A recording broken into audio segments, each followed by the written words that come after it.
বিশ্ব সিনেমার সবচেয়ে মর্যাদাপূর্ণ আসর 2026 কান চলচ্চিত্র উৎসব শুরু হয়েছে ফ্রান্সে। আর বরাবরের মতোই উৎসবের প্রথম দিন থেকে আলো ছড়াতে শুরু করেছে কানের বিখ্যাত রেড কার্পেট। গ্র্যান্ড থিয়েটারে লুমিয়েরে অনুষ্ঠিত উদ্বোধনী অনুষ্ঠানে বিশ্বের নানা প্রান্তের তারকারা হাজির হন এক ছাদের নিচে। অনুষ্ঠানটি সঞ্চালনা করেন ফরাসি মালিয়ান অভিনেত্রী আই হায়দারা।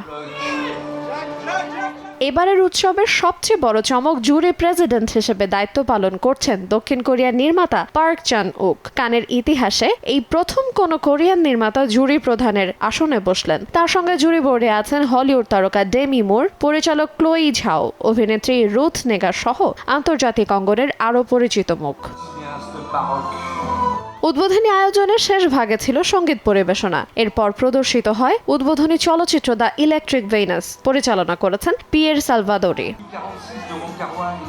তবে সিনেমার পাশাপাশি আলোচনার কেন্দ্রে ছিল ফ্যাশনও। প্রথম দিনের রেড কার্পেটে নজর কেড়েছেন এমিলি ইন প্যারিস খ্যাত অভিনেত্রী ফিলিপিন লেওর বলিও। তাকে দেখা যায় বেগুনি রঙের সেন্ট লরেন্ট গাউনে। অন্যদিকে ডেমি মুর হাজির হন ঝলমলে জ্যাক মুস পোশাকে, যা মুহূর্তেই ফ্যাশন দুনিয়ায় আলোচনার জন্ম দেয়। এমনকি বলিউডের প্রাণ আলিয়া ভাটকেও দেখা গেছে নজর কাড়া স্নিগ্ধতায়।